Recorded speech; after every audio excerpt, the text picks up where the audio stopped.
Another day, another basketball stories na naman ang pagkukwentuhan natin. At ngayon nga ay pag-uusapan natin ang balitang nag-aagawan na nga po ang Suns, Clippers at Blazers sa home court advantage sa play-in tournament.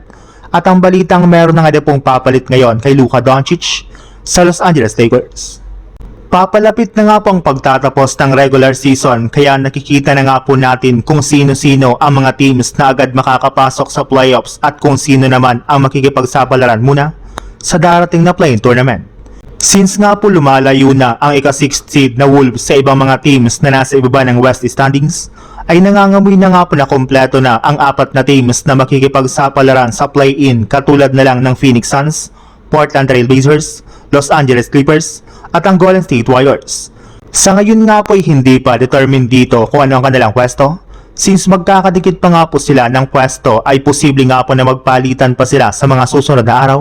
Ibig sabihin, hindi nga po alam kung sino ang magkakaroon dito ng home court advantage. Sa katunayan, kabilang nga po sa mga teams na makikipag-agawan dito ng home court advantage ay ang Los Angeles Clippers at ang Portland Trail Blazers. 3 games lang naman nga po ang kalamangan sa kanila dito ng Suns na kasalukuyan nag-i-struggle ngayon na makakuha ng panalo. Sa ibang balita naman, kagaya nga po ng napag-usapan natin, mismong si Lebron na nga po nagsabi na magiging next man up ang game plan ng kanilang team sa mga natitira nga po nilang laro sa regular season. Gayong kailangan nga po ng mga natitira nilang players na mag-step up kung gusto man nga po nilang manalo.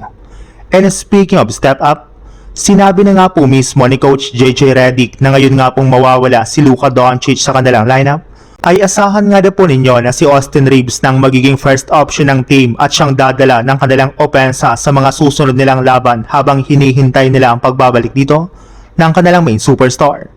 Kung inyo nga pong matatandaan, napakaganda rin naman nga po ng ipinakitang performance ni Austin Reeves sa tuwing out si Luka Doncic sa kanilang mga laro ngayong season, kaya inaasahan nga po na mapapantay nito ang opensang nagagawa ni Luka para sa kanilang kupunan.